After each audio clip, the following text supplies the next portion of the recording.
Jadi lepaskan dulu dogmamu, dogma kitab-kitabmu itu lepaskan dulu, agar kau bisa beragama secara nalarmu dulu awalnya.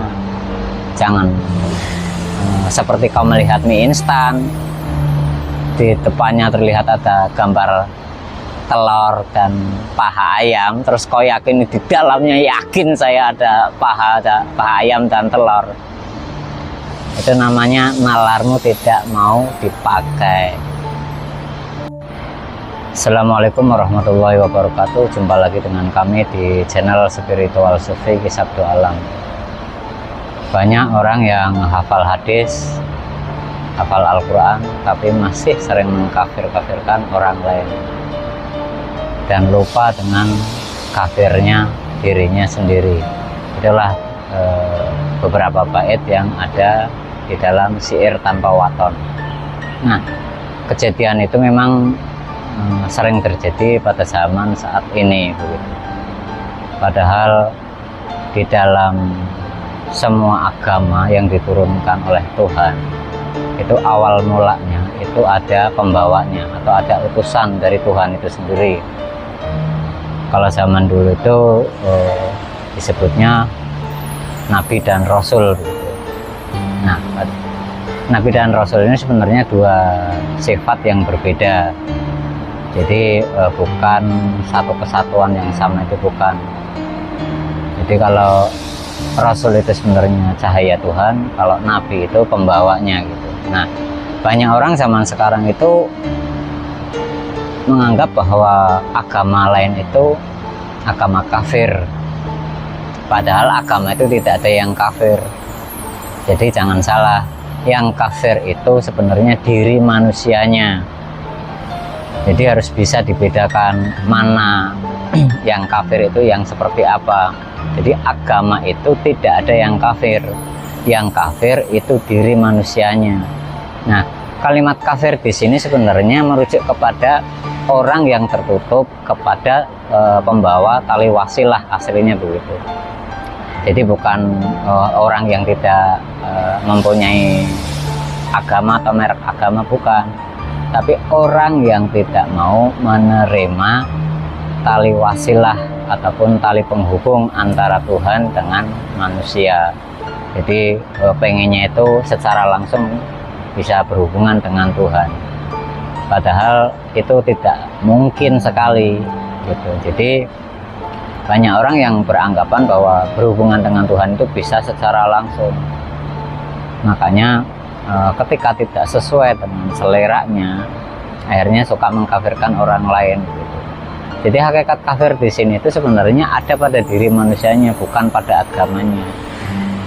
Jadi di dalam agama-agama lain pun sebenarnya di dalamnya juga ada kafirnya.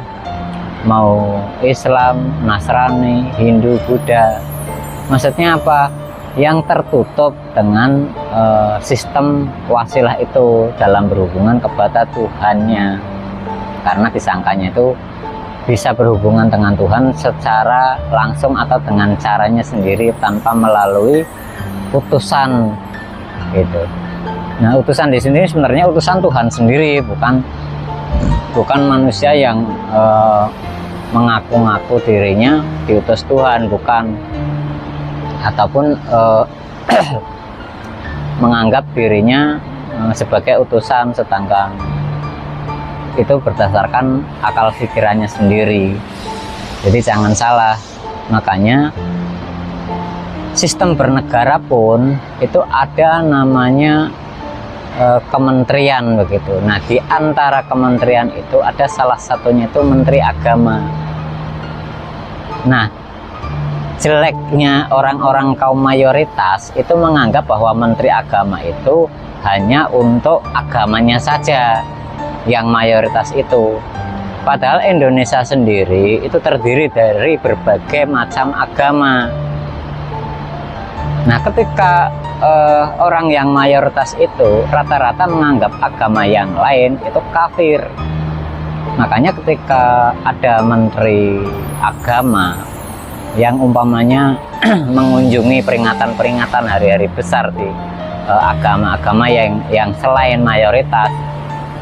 Terus orang yang menganggap menteri agama itu salah dan bisa digolongkan kafir gitu. Nah itu rancunya, karena salah pemahaman, salah tafsir. Disangkanya agama itu ada yang kafir. Agama itu tidak ada yang kafir. Hakikat agama itu turunnya dari Tuhan, dan itu pasti ada pembawanya. Jadi bedakan antara agama yang kafir dengan diri manusia yang kafir. Nah sedangkan agama mustahil ada yang kafir selama agama ataupun diturunkannya agama itu ada rasulnya. Jadi jangan sampai kita itu salah tafsir. Akhirnya apa? Kita sering menganggap orang lain kafir, ternyata lupa bahwa diri kita masih kafir. Karena apa? Masih tertutup akan hadirnya cahaya Tuhan begitu. Jadi jangan sampai salah ketika orang beragama disangkanya bisa berhubungan secara langsung, terus menganggap orang lain ataupun agama orang lain itu kafir. Itu tandanya kau lupa bahwa dirimu sendiri pun masih kafir, karena hakikat kafir itu tidak mau menerima tali wasilah dalam berhubungan kepada Tuhan. Intinya itu di situ sebenarnya. Jadi bukan pada bentuk mereknya, itu bukan. Jadi hakikat kafir itu siapapun manusia yang tidak mau menerima konsep wasilah ataupun konsep dalam bertuhan, itu bisa digolongkan kafir ataupun tertutup maksudnya. Jadi tidak mau menerima konsep itu. Jadi bagaimana mungkin Tuhan yang sifatnya laisa kamitslihi syai'un, yang ada di maha akhirat, dibayangkan saja loh nggak bisa. Terus tiba-tiba kita ingin mengenal Tuhan dengan caranya sendiri, saya jamin pasti disambar itu sama iblis gitu. Itulah fungsi daripada kerasulan, karena disitulah cahaya Tuhan ada. Nah setiap cahaya Tuhan ataupun Rasulullah itu sebenarnya ada pembawanya. Kalau zaman dulu itu pembawanya ya para nabi. Nah di zaman sekarang pun tetap akan ada pembawa itu. Kalau di dalam umat Islam sepeninggalan Nabi Muhammad itu diturunkan kepada ulama, makanya ulama disebut sebagai pewarisnya Nabi. Tapi hati-hati, di sini bukan ulama pembaca ataupun ahli kitab, jangan salah. Ahli kitab saja menolak tentang wasilah, bagaimana mau disebut ulama? Ulama itu pembawa tali wasilah. Jadi jangan sampai salah. Wong menolak tali wasilah kok menyebut dirinya ulama, sedangkan hakikat ulama pewaris Nabi itu sebenarnya pembawa tali wasilah ataupun orang-orang yang membawa tali wasilah. Tali wasilah itu tandanya ilmu yang disertai Tuhan, bukan berdasarkan kitab literasi dalam beragama, itu bukan. Itulah yang nantinya disebut manusia yang dibimbing ataupun terbimbing oleh Tuhan, sehingga di dalam kehidupannya tidak rusak, tidak berdasarkan hawa nafsu, seleranya. Kalau saya cocok itu oke, kalau nggak cocok salah, bid'ah, sesat. Nah itu seleramu namanya. Makanya hati-hati, jangan sampai kau sangka orang lain sesat, kau sangka orang lain kafir, padahal dirimu sendiri masih kafir. Makanya jangan sampai beragama itu seperti mie instan. Di luarnya kau lihat gambarnya itu ada telur dan ayam, padahal di dalamnya tidak ada sama sekali. Makanya hati-hati. Jadi introspeksi saja diri kita sendiri. Apakah kita sudah kenal Tuhan dalam beragama, atau masih berdasarkan literasi bacaan kitabnya saja? Karena namanya agama itu pasti ada pembawanya, dan jika pembawa pertama itu sudah berpulang jasmaninya, pasti akan mewariskan ilmu yang ada di dalam dadanya. Itulah yang disebut estafet kerasulan. Hanya saja di zaman sekarang tidak disebut lagi rasul gitu. Jadi kalau di dalam Al-Quran itu ada kalimat waliyah mursyida atau wali mursyid gitu. Nah Kalau kita mau beragama melalui orang itu, sebagai ulama itu tadi, sebagai pembawa tali wasilah gitu.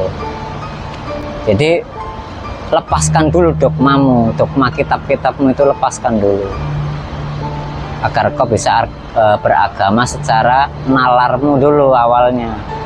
Jangan seperti kau melihat mie instan, di depannya terlihat ada gambar telur dan paha ayam, terus kau yakin di dalamnya, yakin saya ada paha ayam dan telur. Itu namanya nalarmu tidak mau dipakai. Baik, sementara ini dulu yang dapat kami sampaikan. Ya singkat-singkat saja dulu ya untuk saat ini. Yang penting jaga kerukunan dalam umat beragama. Jangan asal saling menuduh kafir, tetapi lupa dengan kafir yang ada pada dirinya sendiri. Tetap bersatu dalam kehidupan ini. Jangan mau dibodoh-bodohi dengan orang yang sebenarnya tidak paham tentang agama, tapi dia menerangkan tentang agama. Jadi maksudnya apa? Jangan mau dibodoh-bodohi, bukan ahlinya, tetapi menerangkan tentang agama. Jadi carilah orang yang benar-benar ahli di dalam agama. Maksudnya ahli di sini apa? Mengikuti napak tilas jejak yang pernah dilalui oleh para nabi.